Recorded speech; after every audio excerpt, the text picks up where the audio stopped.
الحمد لله نحمده ونستعينه ونستغفره ونؤمن به ونتوكل عليه ونعوذ بالله من شرور أنفسنا ومن سيئات أعمالنا من يهده الله فلا مضل له ومن يضلله فلا هادي له ونشهد أن لا إله إلا الله وحده لا شريك له ونشهد أن سيدنا مولانا محمدا عبده ورسوله أما بعد فأعوذ بالله من الشيطان الرجيم بسم الله الرحمن الرحيم والله جعل لكم من أنفسكم أزواجا وجعل لكم من أزواجكم بنين وحفدة ورزقكم من الطيبات أفبالباطل يؤمنون وبنعمة الله هم يكفرون صدق الله العظيم اللهم صل على سيدنا محمد وعلى آل سيدنا محمد وبارك وسلم اللهم صل على سيدنا محمد وعلى آل سيدنا محمد وبارك وسلم اللهم صل على سيدنا محمد وعلى آل سيدنا محمد وبارك وسلم. بزرگان محترم، ایمان کے شعبوں کا بیان الحمدللہ چل رہا ہے. پچھلے ہفتے 2 شعبے بیان کیے گئے تھے. 58واں شعبہ غلاموں پر آقا کے حقوق. غلاموں پر آقا کے حقوق بیان کیے گئے تھے کہ غلاموں پر اللہ کی اطاعت بھی ضروری ہے اور اپنے آقا کی بات ماننا بھی ضروری ہے، اور ان کے لیے دوہرا اجر اور ثواب اللہ کے رسول صلی اللہ علیہ وسلم نے حدیث پاک میں ارشاد فرمایا ہے. اسی طرح 59واں شعبہ بیان کیا گیا تھا اپنے غلاموں ماتحتوں کے ساتھ اچھا سلوک کرنا. غلام پہلے زمانے میں غلام ہوتے تھے، آج کے زمانے میں نوکر ہوتے ہیں. دکانوں میں، گھروں میں نوکر اور ملازم جو ہوتے ہیں ان کے ساتھ اچھا سلوک کرنا. اللہ کے رسول صلی اللہ علیہ وسلم کی آخری وصیت یہی تھی، الصلاۃ وما ملکت ایمانکم، نماز کا اہتمام کرنا، اور جو ماتحت ہیں، نوکر ہیں، غلام ہیں، ملازم ہیں، ان کے ساتھ اچھا سلوک کرنا، ان کے حقوق کی رعایت کرنا. 60واں شعبہ ہے اپنی اولاد اور اہل خانہ کے حقوق. اولاد کے حقوق ہیں کیونکہ اولاد اللہ تعالیٰ کی بہت بڑی نعمت ہے. اللہ تعالیٰ نے ارشاد فرمایا واللہ جعل لکم من انفسکم ازواجا. اللہ تعالیٰ نے تمہارے لیے تم ہی میں سے تمہاری بیویاں بنائیں. یعنی حضرت آدم علیہ السلام سے حضرت حوا کو پیدا کیا، تو بیوی بھی اللہ کی نعمت ہے. پھر آگے فرمایا وَجَعَلَ لَكُم مِّنْ أَزْوَاجِكُمْ بَنِينَ وَحَفَدَةً، پھر تمہاری بیویوں سے تمہیں بیٹے اور پوتے عطا فرمائے. بیٹے بھی اللہ کی نعمت ہے اور پوتے بھی اللہ کی نعمت ہے. انسان کو بیٹوں سے بھی بہت محبت ہوتی ہے اور پوتوں سے بھی بہت محبت ہوتی ہے. تو یہ بیٹے اور پوتے یہ بھی اللہ کی نعمت ہے، اللہ تعالیٰ نے انعام کے طور پر عطا فرمایا. دوسری جگہ ارشاد ہے یَهَبُ لِمَن يَشَاءُ إِنَاثًا وَيَهَبُ لِمَن يَشَاءُ الذُّكُورَ. اللہ تعالیٰ جس کو چاہتا ہے بیٹیاں دیتا ہے، جس کو چاہتا ہے بیٹے دیتا ہے، اور جس کو چاہتا ہے دونوں دیتا ہے، کچھ بیٹے اور کچھ بیٹیاں. وَيَجْعَلُ مَن يَشَاءُ عَقِيمًا، اور جس کو چاہتا ہے اللہ تعالیٰ بانجھ بنا دیتا ہے. تو اولاد کا ہونا یہ اللہ تعالیٰ کی بہت بڑی نعمت ہے. اس لیے شریعت نے اولاد کے حقوق متعین کیے ہیں کہ انسان اپنی اولاد کے حقوق کی رعایت کرے، اپنے اولاد کے حق ادا کرے. ان حقوق میں سے پہلا حق، اولاد کا پہلا حق بیان کیا جاتا ہے. علماء کرام بیان کرتے ہیں کہ اچھی بیوی کا انتخاب کرنا. اچھی بیوی چنیں، اچھی عورت سے نکاح کرے، شریف ہو، دیندار ہو، بااخلاق ہو. شریف ہو، دیندار ہو، بااخلاق ہو. کیونکہ بیویوں کو اللہ تعالیٰ نے کھیتی ارشاد فرمایا ہے، نساؤکم حرث لکم، تمہاری عورتیں تمہاری کھیتیاں ہیں. اب ظاہر سی بات ہے کھیتی میں انسان بیج ڈالتا ہے، تو جیسی کھیتی ہوگی ویسا بیج اگے گا، تو جیسی بیوی ہوگی ویسے بچے ہوں گے. بیوی اگر بے دین ہے، بے نمازی ہے، بد اخلاق ہے، بد زبان ہے، تو پھر اولاد بھی ویسی ہی ہوگی. اولاد میں ماں کے اثر، باپ کے اثر آتے ہیں. تو اس لیے سب سے پہلا حق اولاد کا یہ ہے کہ اچھی بیوی کا انتخاب کیا جائے. اچھی بیوی کا انتخاب کرنا یہ سب سے پہلا حق ہے. دوسرا حق ہے کہ بچہ پیدا ہو جائے تو اس کے کان میں اذان دی جائے، ایک کان میں اذان اور ایک کان میں اقامت. ایک روایت میں ہے کہ حضرت فاطمہ رضی اللہ عنہا کو جب اولاد ہوئی، حضرت حسن حضرت حسین رضی اللہ عنہما پیدا ہوئے، تو حضور اقدس صلی اللہ علیہ وسلم نے ان کے ایک کان میں اذان دی اور ایک کان میں اقامت کہی. یہ اس لیے ہے کہ سب سے پہلے دنیا میں جب بچہ پیدا ہو تو اس کے کان میں اللہ کے بڑائی، اللہ کے نام کی بنیاد پڑ جائے، اللہ کے نام کی بنیاد پڑ جائے. اس لیے شریعت نے یہ حکم دیا ہے کہ سب سے پہلے جب اولاد پیدا ہو تو ایک کان میں اذان دی جائے اور ایک کان میں اقامت کہی جائے. دوسرا حق یہ ہے کہ تہنیک کرائی جائے. یہ عام طور پر بہت سارے لوگ نہیں کرتے ہیں، حالانکہ اللہ کے رسول صلی اللہ علیہ وسلم اور صحابہ کرام سے بخاری شریف اور دوسری حدیث کی کتابوں میں ثابت ہے کہ تہنیک کرتے تھے. تہنیک کہتے ہیں کہ کھجور یا کوئی میٹھی چیز کسی نیک آدمی کے منہ میں ڈال کر اس سے چبا کر لینا اور وہ سب سے پہلے اپنے بچے کو کھلانا، اس کو کہتے ہیں تہنیک. یہ سنت ہے تاکہ بچے کے منہ میں سب سے پہلے کسی نیک آدمی کا لعاب چلا جائے، اس کے اثرات ہوتے ہیں. تو صحابہ کرام کے ہاں جب بچہ پیدا ہوتا تھا تو حضور اقدس صلی اللہ علیہ وسلم کے پاس لے کر آتے تھے، تہنیک کراتے تھے. حضور صلی اللہ علیہ وسلم کھجور چبا کر دیتے تھے اور وہ بچے کو چٹائی جاتی تھی.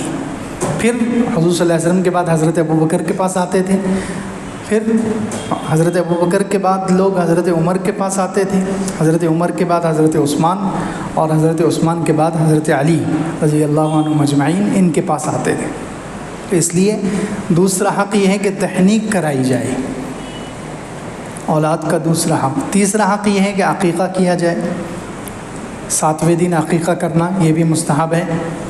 عقیقہ کیا جائے، لڑکا ہو تو 2 بکرے اور لڑکی ہو تو 1 بکری یا 1 بکرا اس کی طرف سے ذبح کیا جائے، عقیقہ کیا جائے. یہ اولاد کا تیسرا حق ہے، کیونکہ اس کی وجہ سے علماء کہتے ہیں اس کی حکمت یہ ہے کہ اگر یہ عقیقہ کر لیا جائے گا تو اس کی وجہ سے یہ بچوں کی طرف سے گویا جانور صدقہ ہو گیا، تو اس کی وجہ سے بہت ساری مصیبتوں سے، بلاؤں سے اللہ تعالیٰ بچوں کو بچا لیتے ہیں. مصیبتوں اور بلاؤں سے اللہ تعالیٰ بچوں کو بچا لیتے ہیں. اس لیے 7ویں دن عقیقہ کیا جائے. اسی طرح چوتھا حق یہ ہے کہ بچوں کا اچھا نام رکھا جائے. حدیث پاک میں ہے کہ اللہ تعالیٰ کو جو سب سے زیادہ پسند نام ہے وہ عبداللہ یا عبدالرحمن ہے.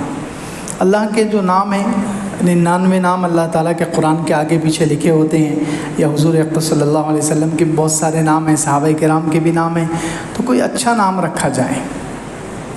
اچھے حدیث پاک میں ہے کہ اپنے بچوں کا اچھا نام رکھو، کیونکہ قیامت کے دن تمہیں تمہارے اور تمہارے باپوں کے نام سے پکارا جائے گا.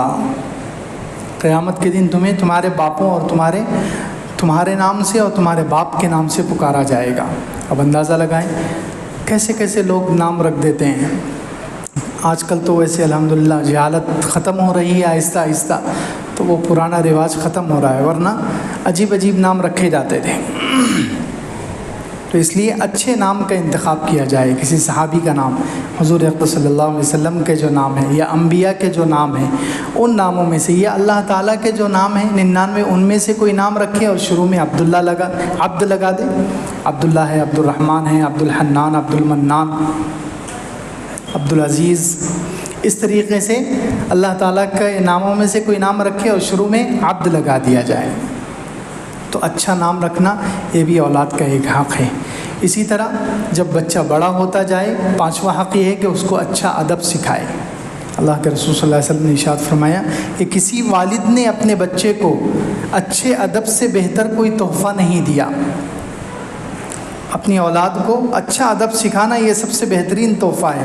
آج کل سمجھتے ہیں کہ بچوں کو موبائل دے دیا جائے، گاڑی دلا دی جائے، کمپیوٹر دلا دیا جائے، لیپ ٹاپ دے دیا جائے تو یہ اچھا تحفہ ہے. نہیں، حضور اقدس صلی اللہ علیہ وسلم ارشاد فرماتے ہیں سب سے اچھا تحفہ یہ ہے کہ بچے کو اچھا ادب سکھایا جائے، بات کرنے کا طریقہ، بڑوں کے ساتھ بات کرنے، چھوٹوں کے ساتھ بات کرنے کا، کھانے کا طریقہ، سب کے ساتھ سب کے درمیان رہنے کا طریقہ، یہ سب چیزیں بچوں کو سکھانی چاہیے۔ یہ بچوں کا ایک حق ہے، بچوں کو اچھا ادب سکھایا جائے۔ حضور اقدس صلی اللہ علیہ وسلم کے سوتیلے بیٹے ہیں، حضور صلی اللہ علیہ وسلم کے سوتیلے بیٹے ہیں، حضرت ام سلمہ رضی اللہ عنہا کے بیٹے جو حضور صلی اللہ علیہ وسلم کی پرورش میں تھے، حضور صلی اللہ علیہ وسلم کے سوتیلے بیٹے ہوتے، وہ حضور کے ساتھ کھانا کھا رہے تھے اور ان کا ہاتھ پوری پلیٹ میں گھوم رہا تھا، ان کا ہاتھ پوری پلیٹ میں چاروں طرف گھوم رہا تھا، تو اللہ کے رسول صلی اللہ علیہ وسلم نے ان کو ادب سکھایا۔ یا غلام، دیکھیے کتنا پیارے انداز سے، ڈانٹا نہیں، ان سے کہا کہ اے بچے سم اللہ، سب سے پہلے اللہ کا نام لو۔ پہلا ادب سکھایا کہ جب کھانا شروع کرو اللہ کا نام لو۔ پھر کہا کل بیمینی کا، سیدھے ہاتھ سے کھاؤ، اللہ کا نام لو، سیدھے ہاتھ سے کھاؤ۔ اور تیسری جو اہم چیز تھی، دیکھیے یہ حضور اقدس صلی اللہ علیہ وسلم کی تعلیم اور سکھانے کا کتنا بہترین طریقہ ہے۔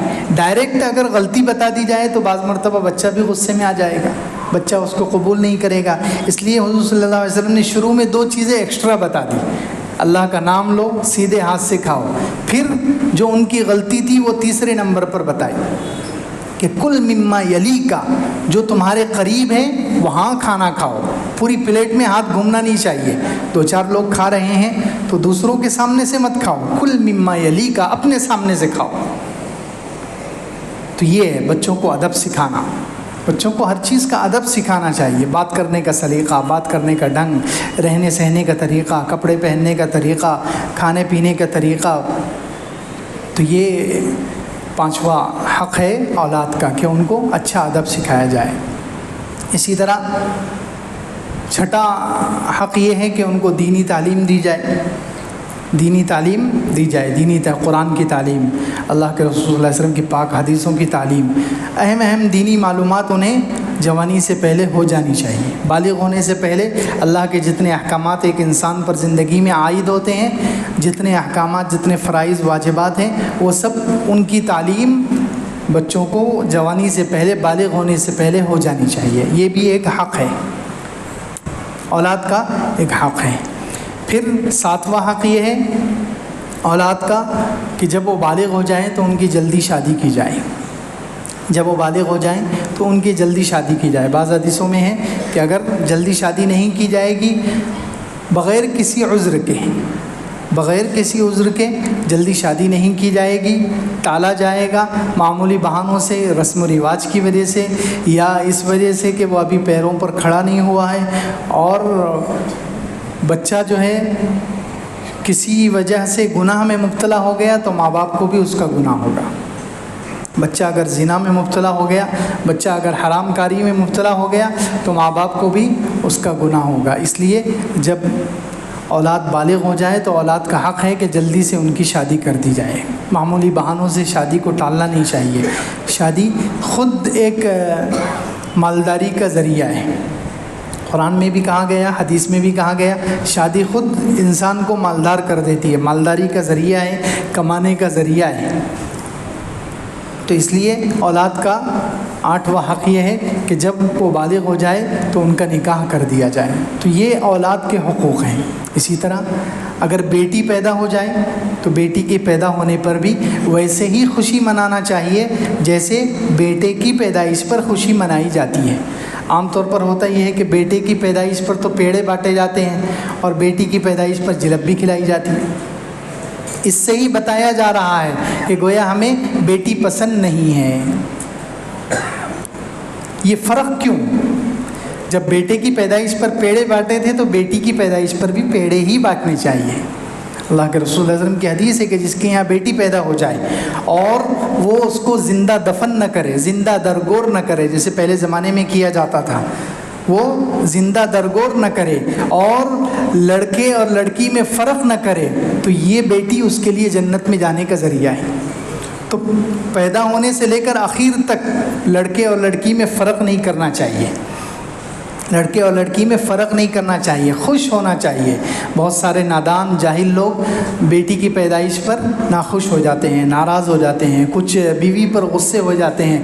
یہ تو زمانہ جاہلیت اور کافروں کی نشانی ہے۔ اللہ رب العزت ارشاد فرماتے ہیں وَإِذَا بُشِّرَ أَحَدُهُم بِالْأُنثىٰ ظَلَّ وَجْهُهُ مُسْوَدًّا وَهُوَ كَظِيمٌ۔ پہلے زمانے میں جب زمانہ جاہلیت میں کسی کو بیٹی پیدا ہوتی تھی، اس کو جب بیٹی کی خوشخبری سنائی جاتی ہے، اللہ 14ویں پارے میں اللہ تعالیٰ فرماتے ہیں وَإِذَا بُشِّرَ أَحَدُهُم بِالْأُنثىٰ، جب ان میں سے کسی کو بشارت دی جاتی ہے کہ تمہیں بیٹی پیدا ہوئی ہے، ظَلَّ وَجْهُهُ مُسْوَدًّا، اس کا چہرہ کالا پڑ جاتا ہے، وَهُوَ كَظِيمٌ، اور وہ اندر اندر گھٹنے لگتا ہے، يَتَوَارَىٰ مِنَ الْقَوْمِ مِنْ سُوءِ مَا بُشِّرَ بِهِ، وہ اپنے چہرے کو چھپاتا پھرتا ہے اپنی قوم سے کہ میں لوگوں کے سامنے جاؤں گا تو لوگ کہیں گے تمہیں بیٹی پیدا ہو، تم بیٹی کے باپ بن گئے۔ تو یہ ڈر سے وہ لوگ اپنے چہروں کو چھپاتے تھے، اپنی قوم کے سامنے نہیں آتے تھے۔ اگر کسی کے گھر میں بیٹی پیدا ہو گئی، یتوارا من القوم من سوء ما بشر به ایمسکه علی هون ام یدسه فی التراب، کیا اب وہ ذلت کے ساتھ اس بیٹی کو روکے رکھے گا یا مٹی میں اس کو دفن کر دے گا؟ الا ساء ما یحکمون، سن لو بہت ہی برا فیصلہ ہے جو یہ کرتے ہیں۔ تو یہ زمانے جاہلیت کی نشانی ہے۔ بیٹی کے پیدائش پر وہ لوگ ناخوش ہوتے تھے، ناراض ہوتے تھے۔ بہت ساری وجوہات لکھی ہیں مفسرین نے۔ ایک وجہ تو یہ لکھی گئی ہے کہ بیٹی کی وجہ سے اس لیے بیٹی کے پیدا ہونے پر اس لیے ناخوش ہوتے تھے، ناراض ہوتے تھے کہ وہ یہ سمجھتے تھے کہ بیٹی پیدا ہونے کے بعد اب اس بیٹی کو ہمیں زندگی بھر کھلانا پڑے گا، فقر و فاقے کا ذریعہ بنے گی۔ بیٹی کما کر تو کچھ دینے والی ہے نہیں، زندگی بھر اس کو جوان کریں گے، پھر جوانی کے بعد شادی میں خرچہ، پوری زندگی اس کو کھلانا پڑے گا، اس کی وجہ سے ہمیں کوئی فائدہ نہیں ہوگا۔ تو فقر و فاقے کے ڈر کی وجہ سے کہ اس کو زندگی بھر پالنا پڑے گا، فری میں کھلانا پڑے گا، اس وجہ سے وہ لوگ بیٹی کی وجہ سے ناراض ہوتے تھے اور اس کو زندہ دفن کرتے تھے۔ دوسری وجہ یہ تھی کہ اس کو ذلت کا ذریعہ سمجھتے تھے کہ بیٹی پیدا ہو گئی، میں بیٹی کا باپ کہلاؤں گا، میرے گھر داماد آئے گا، یہ تو میرے لیے بہت ذلت کی بات ہے۔ حالانکہ خود کسی کا داماد بنا ہوا ہے، وہاں شرم نہیں آ رہی ہے اس کو، خود دوسرے کا داماد ہے تو وہاں شرم نہیں آ رہی ہے، لیکن دوسرا کوئی اس کا داماد بنے گا تو اس میں شرم محسوس ہو رہی ہے۔ کتنی بڑی جہالت کی بات ہے۔ تو وہ ذلت سمجھتے تھے کہ میں بیٹی کا باپ کہلاؤں، کوئی میرا داماد بنے، تو یہ اس کو وہ ذلت کی چیز سمجھتے تھے، اس لیے بیٹی کی پیدائش پر ناراض ہوتے تھے اور دفن کر دیتے تھے۔ یا تیسری وجہ مفسرین نے لکھی ہے کہ وہ بیٹی کے پیدائش پر ناراض اس لیے ہوتے تھے اور اس کو زندہ اس لیے دفن کرتے تھے کہ ان کا ایک عقیدہ تھا، ان کا عقیدہ غلط تھا۔ کیا عقیدہ تھا؟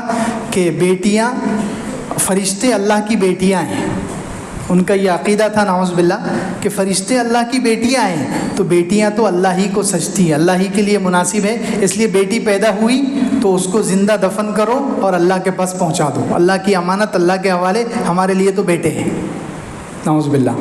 یہ ان کا غلط عقیدہ تھا، اس وجہ سے وہ تو یا تو غلط عقیدے کی وجہ سے وہ دفن کرتے تھے، یا ذلت کی وجہ سے دفن کرتے تھے اور ناراض ہوتے تھے، یا فقر و فاقے کی وجہ سے، غریبی کے ڈر سے کہ اس کو زندگی بھر بٹھا کر کھلانا پڑے گا۔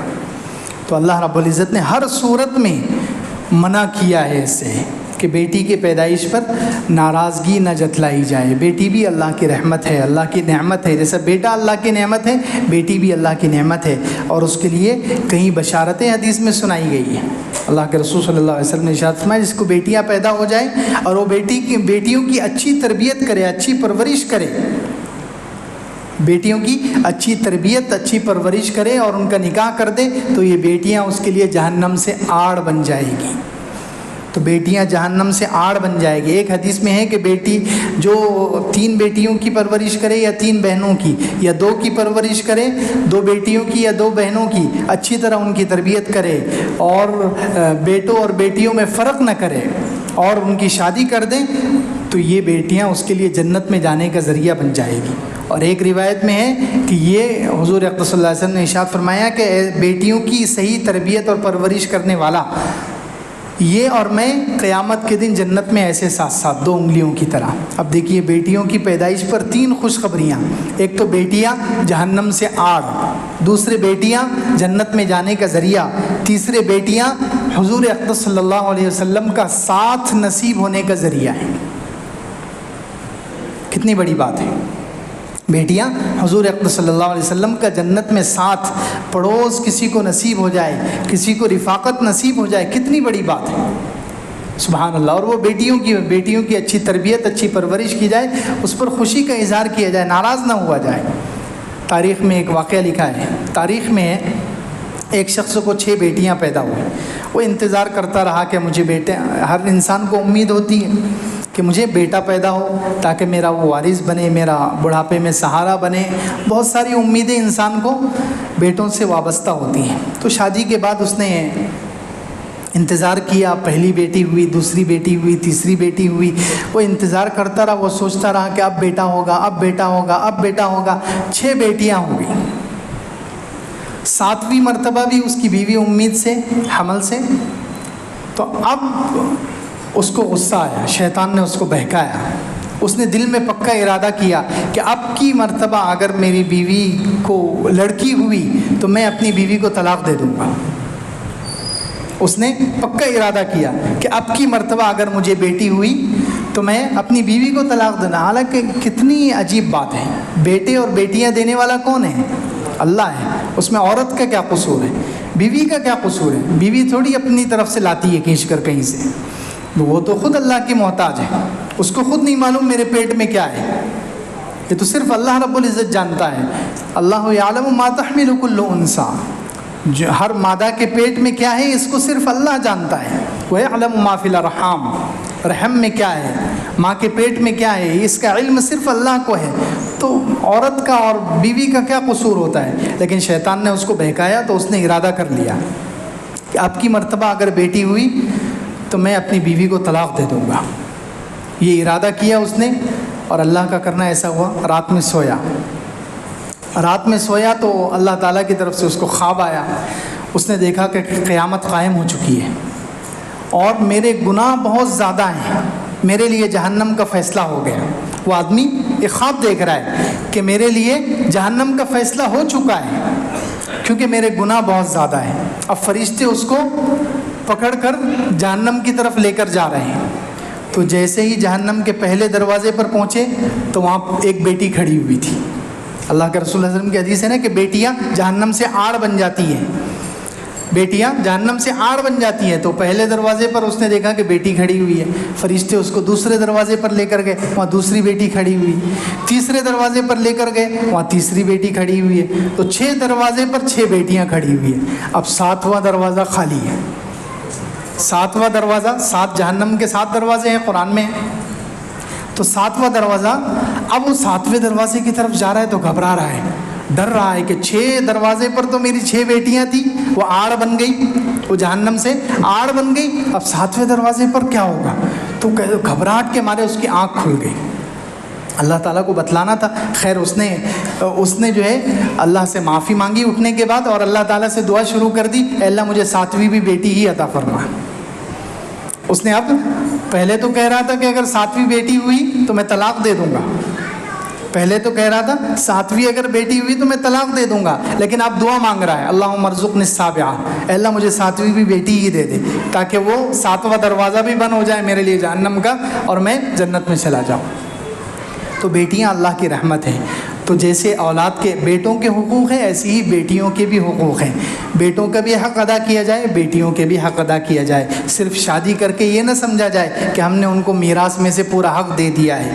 بہت سارے ماں باپ بھی سمجھتے ہیں اور بھائی بہن بھی یہ سمجھتے ہیں کہ شادیوں پر 2-4 لاکھ روپے جو خرچہ ہو گئے تو بیٹیوں کا حق ادا ہو گیا، بیٹیوں کا حق اس سے ادا نہیں ہوتا۔ میراث میں شریعت نے، اللہ رب العزت نے قرآن میں اور اللہ کے رسول صلی اللہ علیہ وسلم نے حدیثوں میں جو حق متعین کیا ہے میراث میں، وہ بیٹیوں کو ملنا چاہیے۔ وہ صرف شادی کی وجہ سے اور فلاں خرچے کی وجہ سے ان کو میراث سے محروم کر دینا، یہ بہت بڑا گناہ ہے۔ اللہ کے رسول صلی اللہ علیہ وسلم کی حدیث ہے کہ جو شخص کسی کو میراث کے حصے سے محروم کرے گا، اللہ اس کو جنت کے اپنے حصے سے محروم کر دیں گے۔ تو چاہے وہ ماں باپ ہوں جو اپنی بیٹی کو میراث سے محروم کر رہے ہوں، یا بھائی بہن ہوں وہ اپنی بہنوں کو حق نہ دیتے ہوں، تو یہ حدیث سن لیں۔ اللہ کے رسول صلی اللہ علیہ وسلم کی حدیث ہے، صاف فرمایا کہ جو کسی کو کوئی بھی ہو، لڑکا ہو لڑکی ہو، کسی کو اس کی میراث سے محروم کرے گا، اللہ اس کو جنت کے میراث سے محروم کر دیں گے، جنت کے حصے سے وہ محروم ہو جائے گا، یعنی وہ جہنم میں جائے گا۔ تو خیر، جیسے اولاد کے حقوق میں بیٹوں کے حقوق ہیں، ایسے ہی بیٹیوں کے بھی حقوق ہیں، اسی طرح بیوی کے بھی حقوق ہیں۔ تیسرے نمبر پر بیویوں کے بھی حقوق ہیں۔ اللہ کے رسول صلی اللہ علیہ وسلم کی تو حدیث ہے، خیرکم لأہلہ وأنا خیرکم لأہلی، تم میں سے بہترین انسان وہ ہے جو اپنی بیوی کے ساتھ، اپنے گھر والوں کے ساتھ اچھا ہو، اور میں اپنی بیویوں کے ساتھ سب سے اچھا ہوں۔ تو اس لیے بیویوں کے ساتھ اچھا سلوک کیا جائے، نرمی کے ساتھ ان کے ساتھ پیش آیا جائے، ان کی صبر کے ساتھ پیش آیا جائے، اچھی معاشرت، اچھا رہن سہن اختیار کیا جائے، اور دل کھول کر خرچ کیا جائے، ثواب کی نیت سے خرچ کیا جائے۔ آج کل دوستوں پر تو بہت لٹایا جاتا ہے، 5,000 کی پارٹی کر دیں گے، 10,000 کی دعوت کر دیں گے، فلاں ڈھابے پر جا کر دوستوں پر ایک دعوت میں خرچ کر دیں گے، لیکن جب بیوی بچوں پر خرچ کی باری آتی ہے تو گن گن کر خرچ کرتے ہیں۔ ایک ایک چیز کا، ایک ایک روپے کا حساب لیا جاتا ہے کہ میں نے 100 روپے دیے تھے وہ کہاں چلے گئے، میں نے اتنے پیسے دیے تھے وہ کہاں چلے گئے، ایک ایک چیز کا حساب لیا جاتا ہے، اور دوستوں پر بلا حساب اڑاتے ہیں۔ یہ صحیح نہیں ہے۔ سب سے زیادہ ثواب انسان کو جس خرچے پر ملتا ہے وہ بیوی بچوں پر خرچہ کرنا ہے، اس لیے بیوی بچوں پر دل کھول کر خرچ کیا جائے، صحیح نیت کے ساتھ، ثواب کے ساتھ خرچ کیا جائے۔ اکثر میں حدیث سناتا رہتا ہوں، مسلم شریف کی حدیث ہے، اللہ کے رسول صلی اللہ علیہ وسلم نے ارشاد فرمایا، کون سے دینار کا، کون سے روپے کا سب سے زیادہ ثواب ہے؟ ایو دینار اعظم اجرا، کس روپے پر سب سے زیادہ ثواب ملتا ہے؟ دینار انفقتہ فی سبیل اللہ، ایک وہ روپیہ ہے جسے تم نے اللہ کے راستے میں خرچ کیا ہے۔ دینار انفقتہ علی رقبہ، ایک وہ روپیہ ہے جسے تم نے کسی غلام کو آزاد کرنے میں خرچ کیا ہے۔ دینار تصدقت بہ علی مسکین، ایک وہ دینار ہے جسے تم نے کسی غریب پر صدقہ کیا ہے۔ اور ایک وہ دینار ہے انفقتہ علی اہلک، جسے تم نے اپنے گھر والوں پر خرچ کیا ہے۔ کون سے روپے کا، کون سے دینار کا سب سے زیادہ ثواب ہے؟ اللہ کے رسول صلی اللہ علیہ وسلم نے خود جواب دیا، وہ دینار اور وہ روپیہ جو تم نے گھر والوں پر خرچ کیا ہے، سب سے زیادہ ثواب اس روپے کا ہے۔ ہم مسجدوں پر خرچ کریں گے، مدرسوں پر، غریبوں پر، بیواؤں پر، یتیموں پر بلا دریغ خرچ کرتے ہیں بغیر حساب کے، لیکن جب گھر والوں پر خرچ کی باری آتی ہے تو گن گن کر خرچ کرتے ہیں، ایک ایک روپے کا حساب لیا جاتا ہے، حالانکہ اس خرچ کا سب سے زیادہ ثواب ہے، لیکن نیت صحیح ہونے، ثواب کی نیت سے خرچ کریں۔ اذا انفق الرجل على اهله نفقة يحتسبها فهي له صدقہ، او كما قال علیہ الصلوۃ والسلام، صحیح حدیث ہے۔ اللہ کے رسول صلی اللہ علیہ وسلم نے ارشاد فرمایا، جب انسان خرچ کرتا ہے اپنے گھر والوں پر، اذا انفق الرجل على اهله نفقة يحتسبها، احتساب کے ساتھ، یعنی ثواب کی نیت کے ساتھ، ثواب کی نیت کے ساتھ جب گھر والوں پر خرچ کرتا ہے تو یہ خرچ کرنا اس کے لیے صدقے کا ذریعہ ہے، اس خرچ پر بھی صدقے کا ثواب ملتا ہے۔ اس لیے بیویوں کے بھی حقوق ہیں، ان کے ساتھ اچھا سلوک کیا جائے، ان پر خوب خرچ کیا جائے، ثواب کی نیت سے خرچ کیا جائے، یہ ایمان کے ایک شعبہ ہے۔ اللہ رب العزت ہمیں عمل کی توفیق عطا فرمائے، آمین۔ وآخر دعوانا الحمدللہ۔